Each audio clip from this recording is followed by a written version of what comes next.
Alors rapidement, vous ne m'avez pas vu de la journée, je m'appelle Lise et je vais être avec vous sur cette thématique que nous allons développer cet après-midi pour m'attacher au rôle particulièrement sympathique de modératrice des débats. Voyez. Alors soyons clairs tout de suite, le débat c'est entre ces messieurs qui va se dérouler tout à l'heure. Votre participation à cette partie de notre programme de la journée sera un peu plus légère, hein, mais avant toute chose, effectivement, comme le titre vous l'annonce, on va essayer de voir si vous avez vos papiers. Vos papiers, s'il vous plaît. Vous avez sur vous carte d'identité, passeport, permis de conduire, carte bleue, RIB, ce que vous voulez, je prends tout. Allez-y, hein, sortez-les. Non, personne ? Bah oui, forcément, vous êtes en train de vous demander, elle est bien gentille, là, la Lise que j'ai jamais vue, mais d'où elle me demande mes papiers ? C'est quand même quelque chose d'un petit peu personnel, c'est quand même quelque chose d'un petit peu important. Pourtant, dans le cadre de l'INS, eh bien, chacun d'entre nous va devoir pouvoir justifier de cette identité numérique. Et certains d'entre vous, en tant que professionnels de santé, vous allez devoir être en posture de réclamer cette identité numérique. Alors, avant d'en débattre, avant d'avoir des a priori et des préjugés, on va déjà établir les thèmes de la discussion. Et ça, on va laisser la parole à nos deux experts de Thésis, en l'occurrence, pour commencer, qu'on ne présente plus, mais on va le présenter quand même, hein, Gopu Zéa Chandir, hein, le chef de projet Ségur de Thésis, c'est lui, on peut l'applaudir. La vitamine C des fruits est en train de faire son effet, hein, vous êtes bien réveillés. Et puis ensuite, ou plutôt en même temps, eh bien, nous aurons avec nous également Alexandre Affigi, lui aussi chef de projet, mais attention, identito-vigilance chez Thésis. On peut l'applaudir, c'est lui, c'est Alexandre. Dis bonjour. Qu'on ne présente plus non plus, puisqu'il est déjà intervenu aujourd'hui. Messieurs, je vous laisse la parole. Merci Lise. Oui, juste avant de commencer ce débat, cette table ronde, on voulait vous présenter les deux volets de l'identification numérique. Le premier volet, c'est l'identification des professionnels de santé. L'idée, c'est que dans le contexte d'un partage des données de santé, il faut savoir correctement identifier les professionnels de santé pour savoir qui a accès à cette donnée. Et cet accès, il se fait par authentification forte avec la carte CPS ou la carte ICPS. L'idée sous-jacente, c'est de pouvoir tracer qui a produit la donnée. De toute façon, la réglementation, Aurélien en a parlé juste avant, à partir du 1er janvier 2026, tous les professionnels de santé devront s'authentifier de manière forte.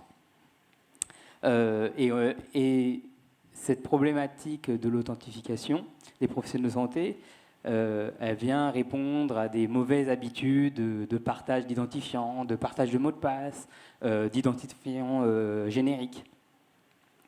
L'identification des professionnels de santé, elle vient répondre aussi à la problématique du médico-légal. Donc l'idée, c'est de savoir qui a produit la donnée de santé, qui a produit tel ou document. Si je prends l'exemple de mon espace santé, à chaque fois qu'un profil de santé accède à votre profil médical, vous recevez une notification. Tel praticien a accédé à mon dossier médical. Quand vous recevez un document, vous savez qui l'a poussé. Et ça, c'est possible uniquement si au préalable, le professionnel de santé s'est authentifié de manière unique et sécurisée. Enfin, pour faire le lien avec les conférences de ce matin, l'identification des professionnels de santé, elle va permettre de déterminer que seul un professionnel de santé puisse accéder aux logiciels métiers, aux logiciels médicaux, et éviter qu'une personne tierce, autrui, vienne accéder aux données de santé qui sont dans ces logiciels. Donc voilà, là c'était un petit topo rapide pour représenter un petit peu le contexte de la table ronde d'aujourd'hui. Maintenant, je vais laisser la parole à Alexandre sur l'identification des patients. Bonjour à tous. Dans la continuité des échanges, de la présentation de mon collègue Gopu, je vous propose de nous focaliser sur l'identification des patients.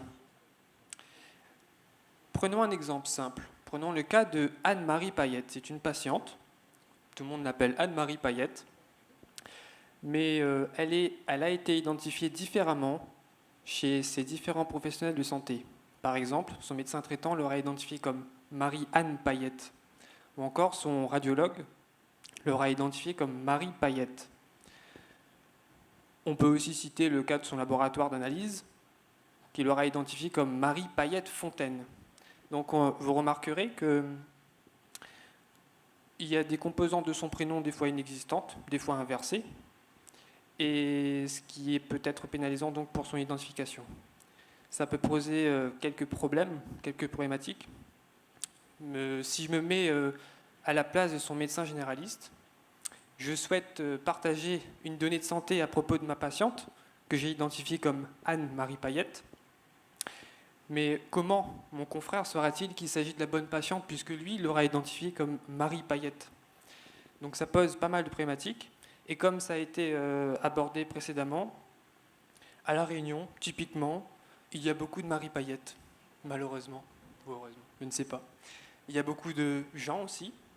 Et il se pourrait bien que Anne-Marie Payette est une homonyme qui soit née au même endroit, mais pas la même année. La problématique, elle est donc présente et bien réelle à La Réunion. Un compte-rendu médical de Anne-Marie Payette de 1977 peut très bien atterrir dans le dossier médical partagé de Anne-Marie Payette, née en 1956. Et pire, il peut s'agir d'une prescription médicamenteuse qui peut avoir une conséquence beaucoup plus dramatique. Donc, pour ce qui nous amène à une solution. Depuis des décennies, des procédures existent, c'est ce qu'on appelle l'identitovigilance. Mais techniquement, il nous fallait un outil qui soit beaucoup plus robuste, qui permette d'identifier de manière unique et sereine un patient. Bonne nouvelle, ça existe. C'est l'identité nationale de santé.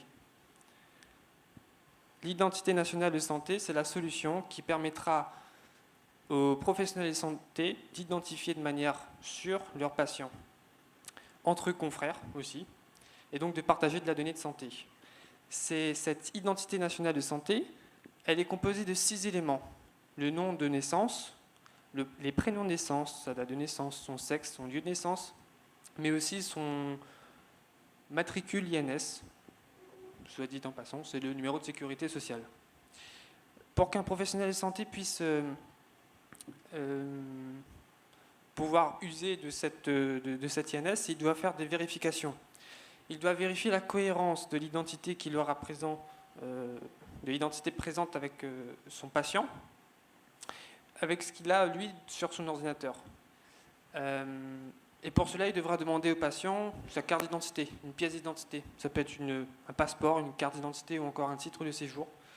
Et lorsque la vérification sera faite et que la cohérence sera bonne, si tant est qu'elle soit bonne, cette cohérence, il pourra accepter donc cette identité nationale de santé, cette INS, et donc partager des données de santé. À partir de ce moment, on pourra partager de manière plus sûre les données de santé de Madame Payette. Mais cela soulève quelques questions, je pense, vous en avez. Je laisse donc la parole à Madame pour la suite. Merci de votre attention.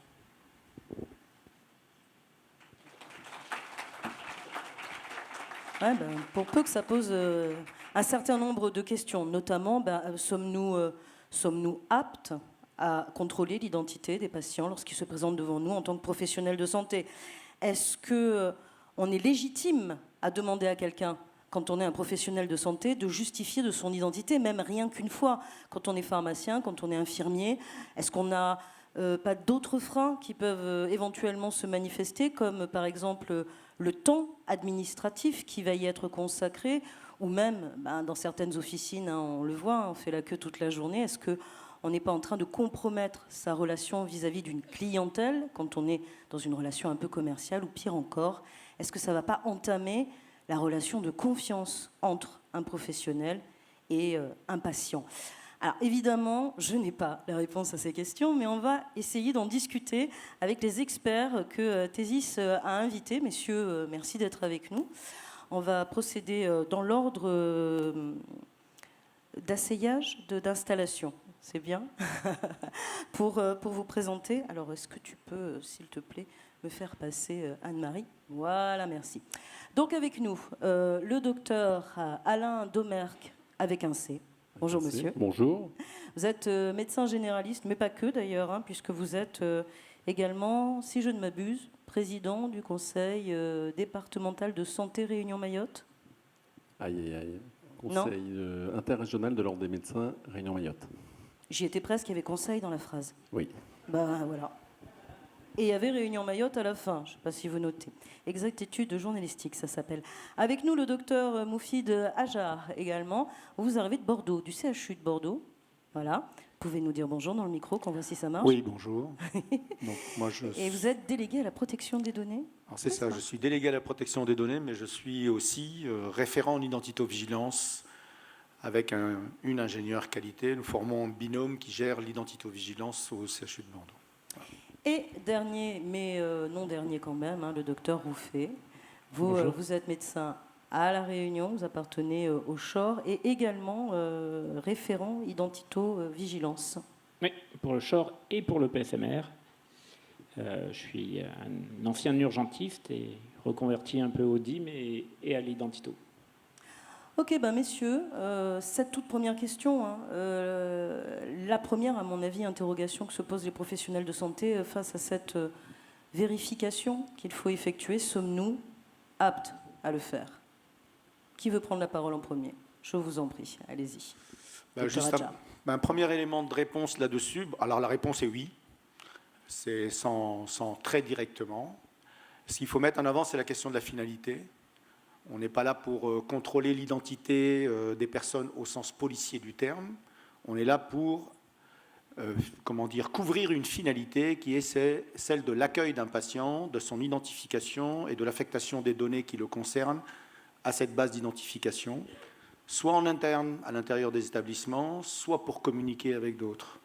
Donc ça, c'est une chose qu'on peut expliquer assez facilement au patient quand il arrive, en lui disant que ce qu'on veut, c'est juste authentifier son identité pour permettre de mieux communiquer à l'intérieur, qu'il ne s'agit pas de contrôler s'il est, par exemple, non désiré sur le territoire ou je ne sais pas quoi d'autre. Donc ça s'installe facilement. Ensuite, moi, je distinguerais deux choses rapidement. C'est la situation qui était évoquée par rapport à la détermination de l'INS, qui est une phase particulière qu'on ne va pas répéter 17 fois, ou même une fois seulement, voire deux, mais pas plus. Et la question de l'identitovigilance, mais je pense que mes collègues vont peut-être aller aussi dans ce sens-là, qui est, par contre, il faut toujours le souligner, quelque chose qui doit être quasiment répété en permanence dans l'activité quotidienne. Une chose est de déterminer l'INS, de le qualifier, de veiller à ce que ça, c'est un point, ça nécessite effectivement une pièce d'identité. Et ce n'est pas parce qu'on a qualifié l'INS que pour autant les réflexes d'identitovigilance à l'accueil des patients dans les établissements ne doivent pas être conservés, préservés, de façon à s'assurer à chaque fois que c'est bien la personne. Alors je dis ça tout simplement parce que nous sommes très souvent soumis à ce qu'on appelle l'utilisation d'identités frauduleuses. Moi, je préfère ne pas parler d'usurpation d'identité, mais tout le monde parle d'usurpation, mais je préfère utiliser le terme d'identité frauduleuse, parce que l'usurpation suppose l'utilisation de l'identité de quelqu'un à des fins malveillantes, alors que l'identité frauduleuse, c'est quand je l'utilise parce que voilà, ça va m'apporter des avantages sur le plan, par exemple, de la couverture sociale. C'était abrupt comme fin, vous nous avez un peu pris par surprise. C'est bien, ça donne du rythme. Hein. Docteur Rouffet, je vois que vous levez la main. Oui. Non, c'est parce qu'en effet, on a des problématiques qui ne sont pas tout à fait identiques, pour revenir sur les phases de contrôle de l'identitovigilance entre le monde libéral régulier et le monde institutionnel de manière plus large. Aujourd'hui, pour tous les libéraux qui ont une file active, ils connaissent leurs patients et ils connaissent leur dossier quasi par cœur. Ils se réfèrent à leur outil informatique plus pour y écrire des choses et quelques rappels, mais ils savent quel patient ils ont en face. L'identification sert pour eux à une certaine facturation et pour la transmission ou la lecture vers d'autres confrères, d'autres équipes de soins via aujourd'hui le DMP. En institution, on connaît rarement le patient, même s'il est venu la semaine d'avant dans un autre service, on connaît rarement le patient qu'on a à prendre en charge sur le moment. Et donc cette vérification de la correspondance non pas forcément avec l'état civil, mais avec l'identité informatique sur laquelle il y a des prescriptions et l'identité de laquelle se révèle le patient qu'on a en face de nous, est importante et doit se faire à chaque phase de soins. Donc c'est des problématiques qui ne sont pas tout à fait les mêmes. Et sur l'identification, et on a parlé de l'INS, de la qualification, en effet, vous comme nous, enfin le monde libéral comme le monde institutionnel, on n'aura pas à le refaire à chaque fois. Le contrôle d'identité sur une pièce d'identité n'est pas quelque chose que vous allez faire pour tous vos patients à chaque fois qu'ils viendront vous consulter. Et ce n'est pas quelque chose qu'on fait à chaque fois qu'on fait une injection ou à chaque fois qu'on procure un soin à nos patients d'institution. Ouais, docteur Demerck, je vois que vous tiquez un peu là. Non, je ne tique pas. C'est vrai que moi, je n'ai jamais fait de contrôle d'identité à aucun de mes patients en 30 ans d'exercice. Les seuls que je contrôle, ce sont les personnes majeures qui accompagnent des jeunes filles mineures qui font des IVG avec lesquelles je fais une photocopie de la carte d'identité. Sorti de ça, je n'ai jamais fait de contrôle, mais ça ne veut pas dire que je ne suis pas intéressé et que je ne pense pas que ce soit nécessaire, mais je l'ai délégué à ma secrétaire. C'est-à-dire qu'effectivement, c'est fait par la secrétaire qui propose au patient qui vient de présenter sa carte d'identité. De toute façon, nos logiciels aujourd'hui l'imposent, c'est-à-dire que dès que vous voulez faire un paiement, vous avez une pluie de fenêtres infernales qui défilent, qui ne s'arrêteront pas tant que vous n'avez pas répondu. Donc quand la secrétaire le fait, elle va jusqu'au bout du truc. Et s'il y a une pièce d'identité, elle la remplit, elle remplit ce qu'on lui demande. Et puis sinon, elle demande à la personne de revenir et elle annule le process informatique. Voilà. Moi, pour ma part, je ne me sens pas à l'aise pour demander une pièce d'identité. Je ne pense pas que ça fasse partie pleinement de mon rôle, quoi qu'il en soit. Mais je peux le faire, ça n'est pas interdit, mais je fais partie à titre personnel. Mais c'est très personnel de ceux qui n'ont pas de papier d'identité aujourd'hui et qui n'ont régulièrement pas de papier d'identité sur eux. Mais c'est, je pense, une question de déléguer cette tâche. Cette tâche est à faire, je le conçois tout à fait, c'est très important. C'est une question de temps.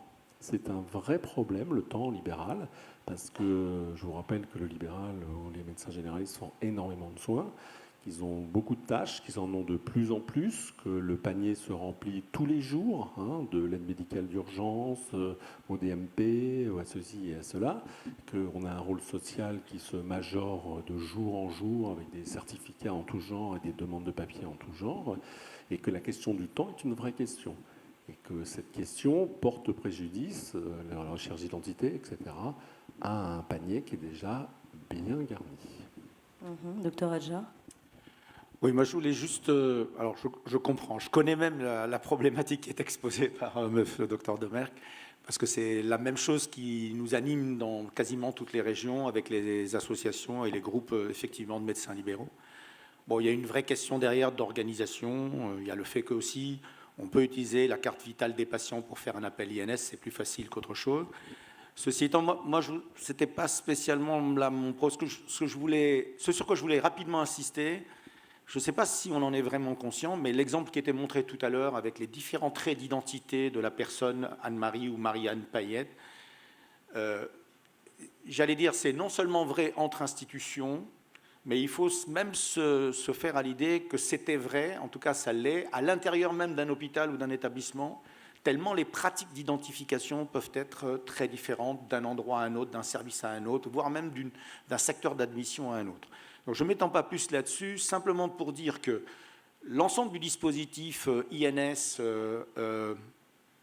et effectivement Ségur du numérique, etc., s'appuie sur, alors vous le savez ou pas, mais sur un référentiel national d'identité-vigilance dont on va avoir une version 2 au mois de janvier prochain, sauf erreur de ma part, et qu'il faut saluer ça parce que c'est la première fois, enfin moi je suis depuis 1997, il y en a peut-être qui ne sont pas nés à cette époque, mais 1997, je suis sur la problématique des identités et de la gestion de l'identité dans mon établissement, et en fait on a toujours vogué au gré des affirmations des uns et des autres. Là, pour la première fois, on a un référentiel national qui est extraordinairement structurant, qui dit voilà comment doit être dans le système d'information de santé. Je dis bien de santé pour l'instant, ce sont des critères limités au domaine de la santé. Moi, je pense que ça va faire florès, c'est-à-dire que ça va devenir une sorte de norme qu'on va appliquer ailleurs.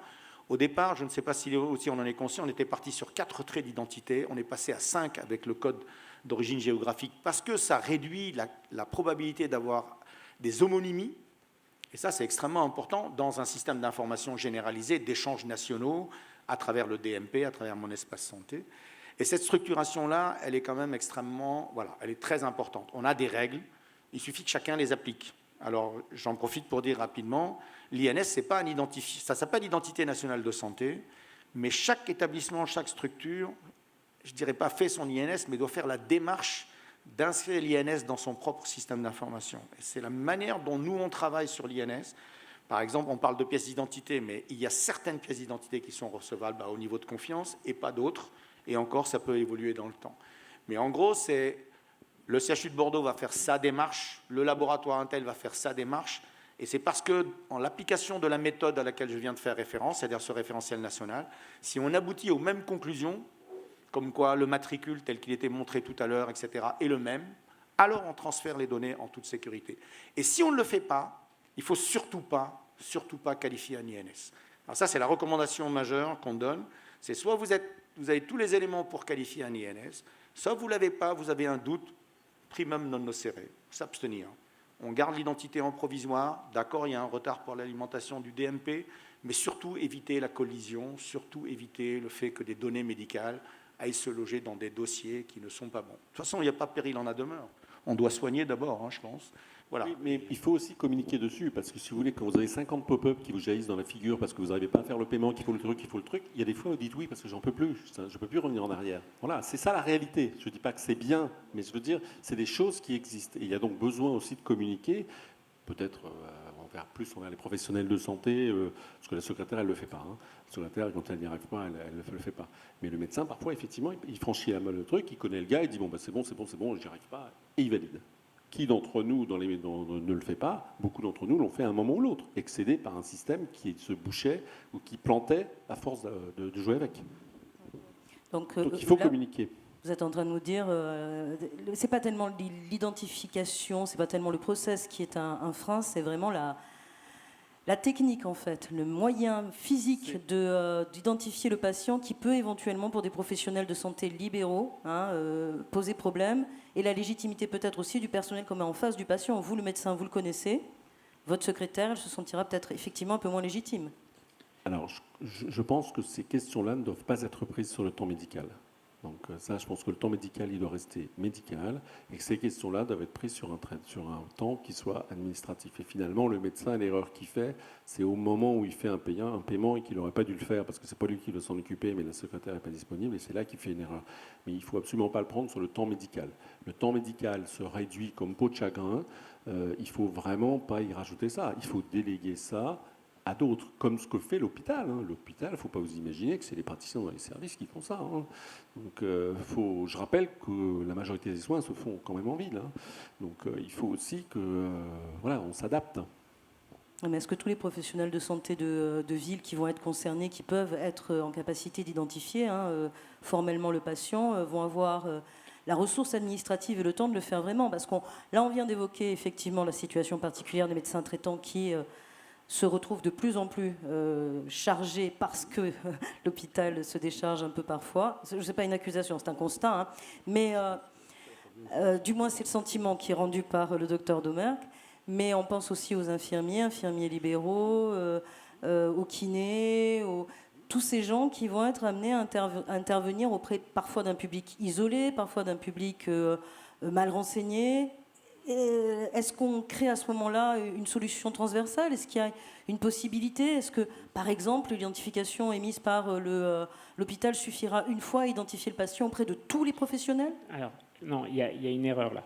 En fait, le problème, c'est qu'on va inscrire dans un logiciel métier, que ce soit en cabinet ou n'importe où, des données pour un patient qu'on a en face, une personne physique.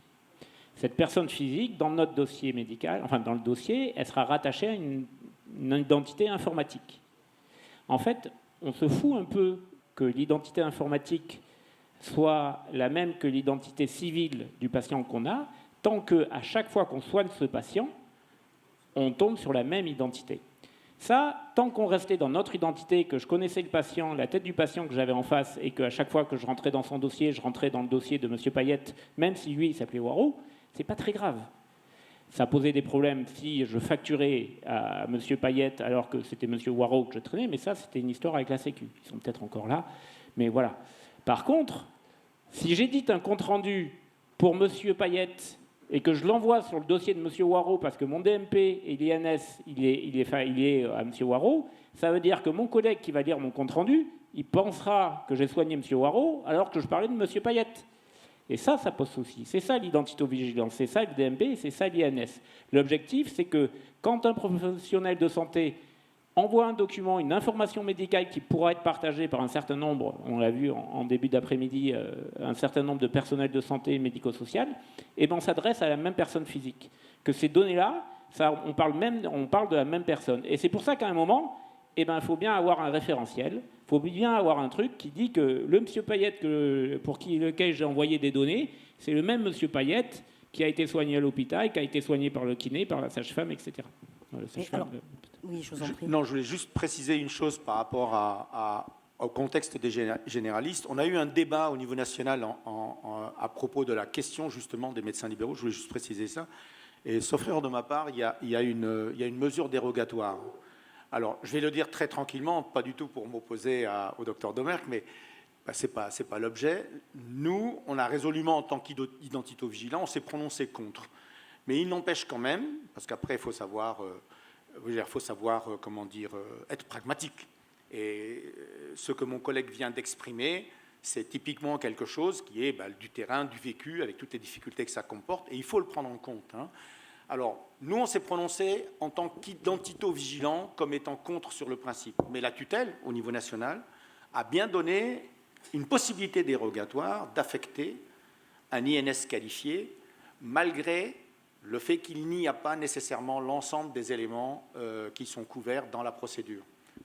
Ça permet effectivement, quand je connais mon malade, que j'ai l'habitude, etc., et que j'ai un appel ici très très rapide, je dis « ok, c'est bon ».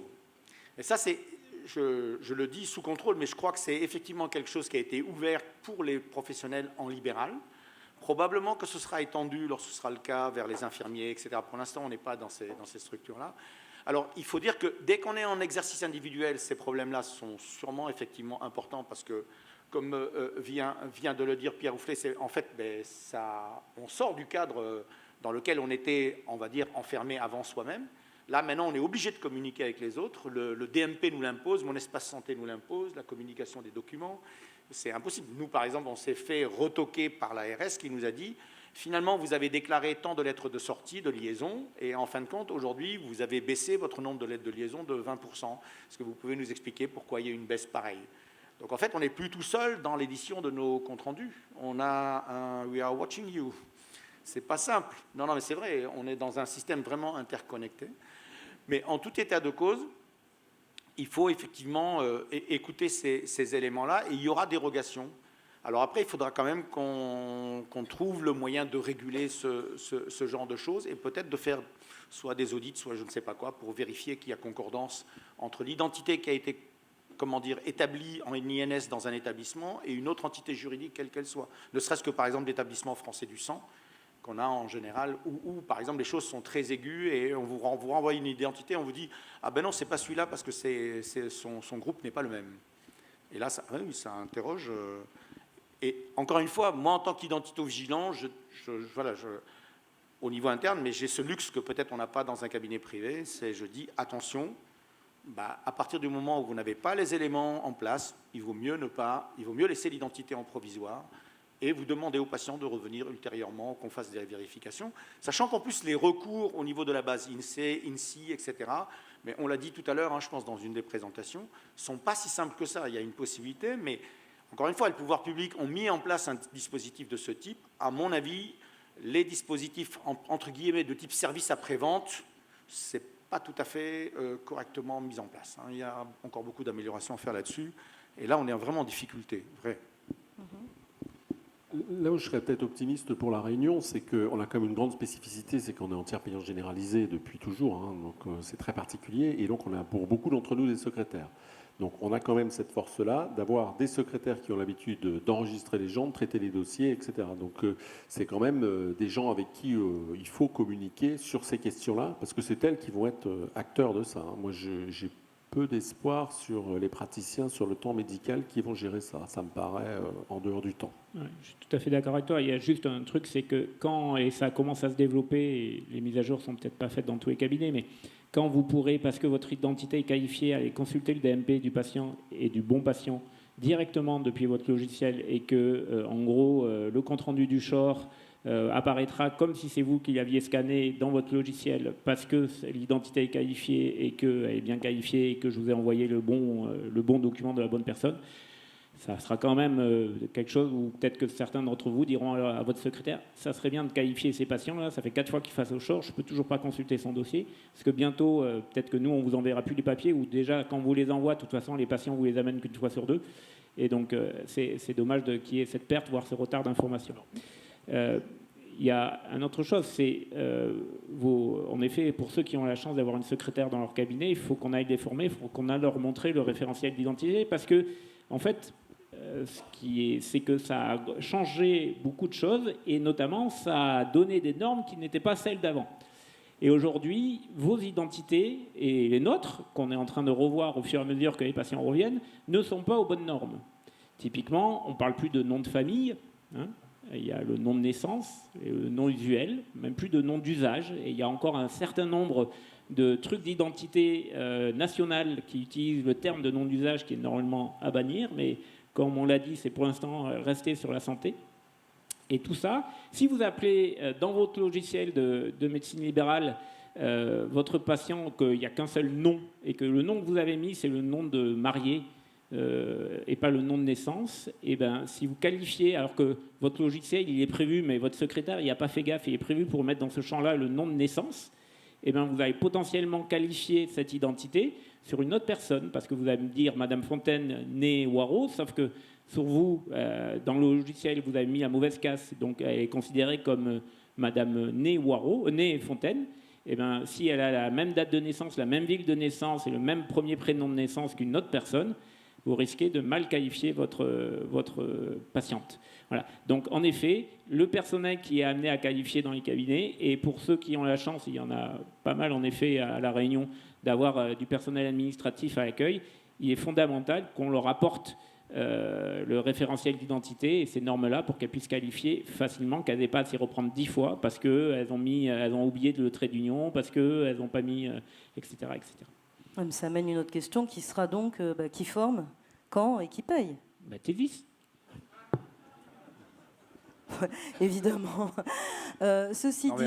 on forme en interne, on est obligé. Hein. C'est-à-dire que, là, par contre, c'est peut-être très hospitalier, mais obligatoirement, on est obligé de former.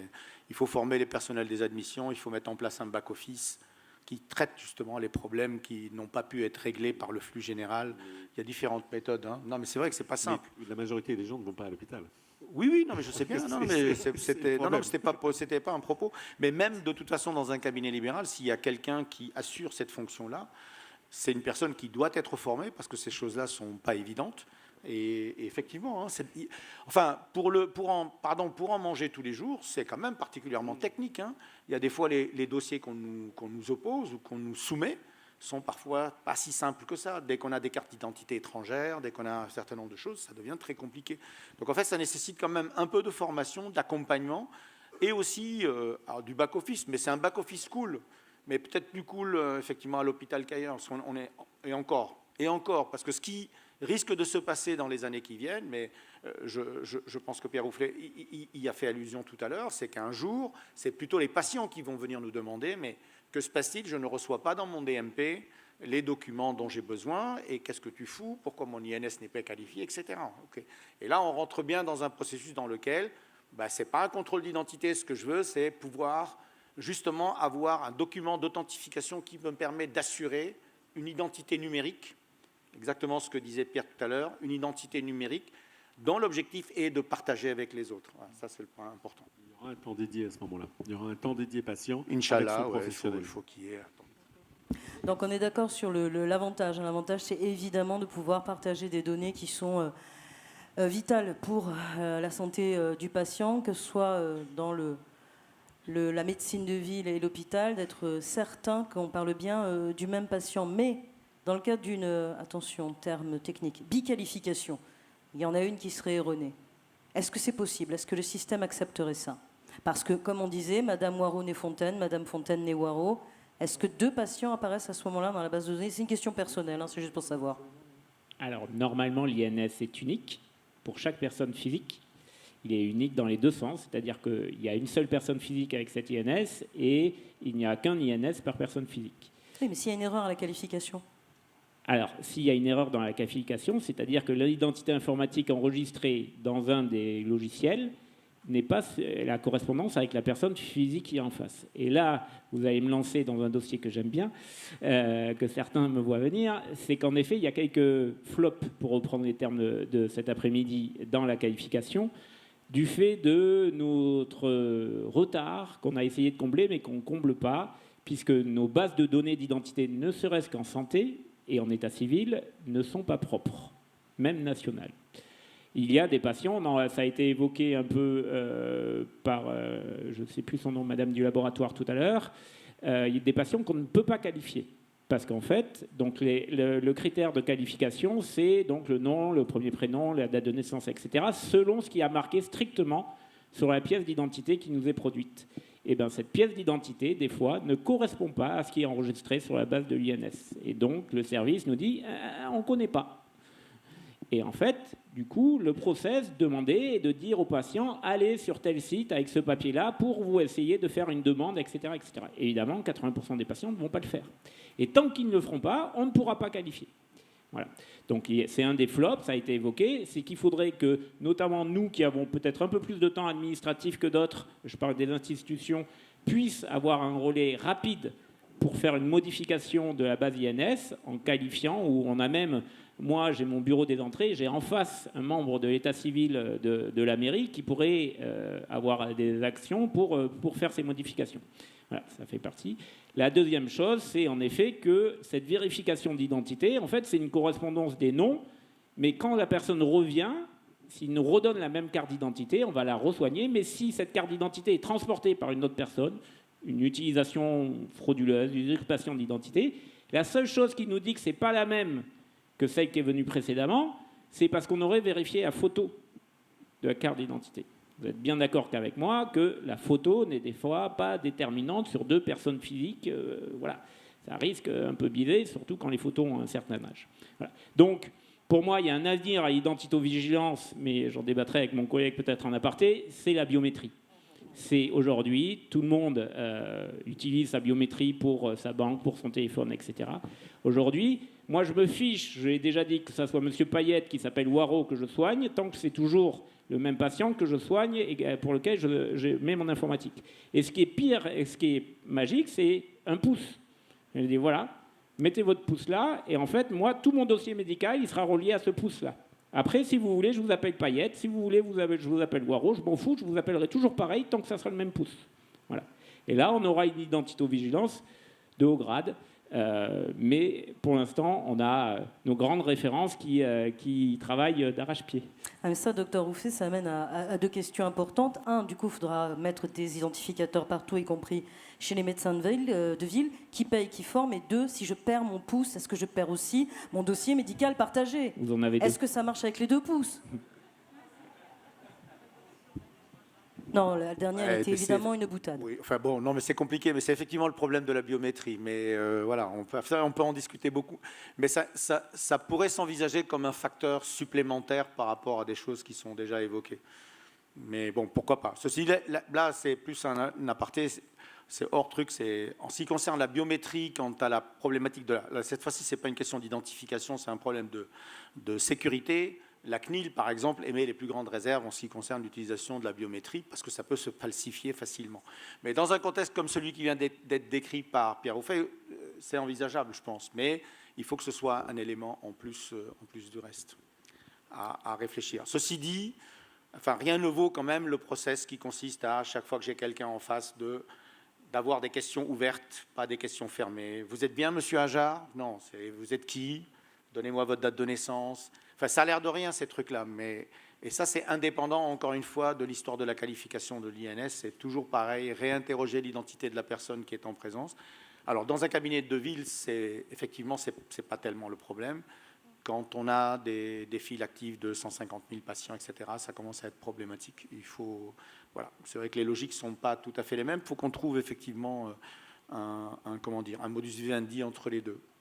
Mais encore une fois, le fait d'avoir aujourd'hui quand même un RNIV, d'avoir une procédure, d'avoir des règles, là typiquement, et les règles évoluent, hein, par exemple, typiquement on parle maintenant de prénom utilisé et de non utilisé, et dans le prénom utilisé, le non utilisé, par exemple, pour aller...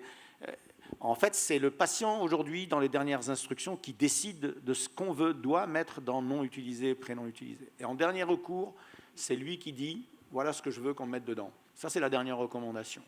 Et ça, c'est très particulier. Mais ceci dit, ce n'est ici que des traits complémentaires. Les traits stricts, eux, restent toujours le nom de naissance, prénom de naissance, etc.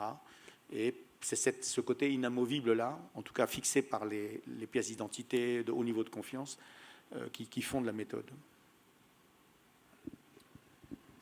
Alors, j'ai une toute dernière question. Il faudra répondre en 1 minute, à peu près. 1 minute chacun, 3 minutes, 1 minute chacun, ça fait 3 minutes. OK, 1 minute chacun. Toute dernière question, il y a un mot qu'on n'a pas abordé. Alors, au départ, hein, quand la thématique a été décidée au niveau du programme de cette journée Innov, le mot apparaissait. Finalement, il était jugé un peu... Et la deuxième question, il va falloir toujours répondre en 1 demi-minute. Si je continue comme ça, en fait, c'est moi qui vais prendre les 3 minutes rien que pour poser ma question. La première, il y a déjà la carte vitale. Il y a déjà la carte vitale. On va reprendre sur l'identité le même numéro au bout du compte. Donc, quid que la... Et puis, est-ce qu'on n'entre pas quand même dans un système de flicage de la vie du patient ? Réponse ? Je vais juste répondre sur la carte vitale, comme ça je laisse mes collègues pour le reste, parce que sinon je vais prendre plus que 3 minutes, c'est pas bon. Non, alors d'abord, juste se poser les choses. La base de données qui est à l'origine des identités inscrites sur les cartes vitales, sans injure quelconque, a été constituée par l'assurance maladie. C'est un processus de recueil des identités qui avait son intelligence propre, indépendamment de la base INSEE, ou des bases INSEE sur lesquelles on se connecte pour aujourd'hui disposer, qu'on appelle l'INSI, pour disposer des traits d'identité entre guillemets officiels nationaux. Donc déjà, ce qui est inscrit sur la carte vitale, je mets de côté la question en plus des ayants droit, parce que ça aussi c'est important. En réalité, voilà, et ça ne permettrait d'ailleurs de couvrir que les personnes qui sont des assurés sociaux. Les ayants droit n'apparaissent pas dans la carte vitale. À l'inverse, par contre, la carte vitale aujourd'hui, quand elle est utilisée, quand vous la glissez dans le lecteur de carte, ce n'est pas l'identité du patient qui est envoyée sur le serveur INSI. C'est un index d'identification de la carte qui est en lien avec la base INSI au niveau national. Les identités propres à l'assurance maladie restent sur la carte, restent dans la base de l'assurance maladie, ne sont pas un référentiel partagé. Premier point. Deuxième point, et je m'arrêterai là, vous inquiétez pas, la base de données nationale que vous interrogez, elle est constituée en fait de 2 bases, il faut le savoir, et elles ne sont pas activées de la même manière selon les critères de recherche. Ça c'est un peu sioux, mais donc c'est pas évident. Voilà, voilà. Donc, en fait, il faut s'appuyer sur la base INSI pour retirer les identités. Voilà. Merci, docteur Adjar. Sur l'aspect flicage, une réaction, la dernière, soit de en fait, monsieur... c'est quoi fliquer ? Je ne vois pas où il y a du flicage. Ce qu'on veut, c'est soigner et enregistrer des données de la même personne. Voilà. Alors, comme je l'ai dit, c'est juste que d'avoir une identité... qui soit posé sur un papier de base nationale avec des références d'identification qui soient uniques, ça permet qu'on ait le même rapport. Après, si demain, on peut s'enregistrer dans un bureau n'importe où en France en disant « Voilà, moi je souhaite qu'on m'appelle dans le cadre de ma santé monsieur untel et qu'on me donne, et qu'avec cette carte, à chaque fois que je vais me faire soigner, ben, je sors toujours la même carte. » Voilà, je m'en fous qu'il s'appelle Waro ou Payette. Voilà, c'est juste que là, aujourd'hui, le papier que tout le monde a, qu'on distribue déjà, dont on a un réseau de distribution qui permet d'identifier a priori une personne de manière unique, c'est la pièce d'identité, c'est le passeport, la pièce d'identité, etc. C'est le seul truc qu'on a en France. Voilà, aujourd'hui, on pourrait utiliser n'importe quoi, mais il faudrait le diffuser pour tous les patients. Mot de la fin, docteur Non, Domergue. écoutez, moi je crois que c'est pas du flicage. Je veux dire, il y a d'autres pays qui ont fait d'autres choix. Hein. Je crois qu'en Angleterre c'est beaucoup plus souple. Hein. Vous allez à l'hôpital avec pas grand-chose, hein, pas beaucoup de papier. Bon, c'est un choix. Moi, tant que je n'ai pas à le faire moi-même et que ça ne m'est pas imposé en tant que médecin et dans mon parcours de relation avec le patient, ça ne me gêne pas que la secrétaire le demande. Merci messieurs. Merci à vous. J'espère que vous avez pu faire le tour de la question comme vous l'entendiez. Est-ce qu'on peut, s'il vous plaît ? Alors évidemment, on n'a pas prévu de temps de questions-réponses sur cette phase-là, vous l'aurez compris, je vous l'avais dit au début, mais néanmoins, rien ne vous empêche de continuer à approfondir le sujet, notamment celui de la biométrie, qui tient à cœur au docteur Rouffet, pendant les quelques pauses qui émailleront cette journée jusqu'à son terme. Et la prochaine conférence, vous le lisez avec moi, les données de mes patients ont fuité sur le web, qu'est-ce que je risque ?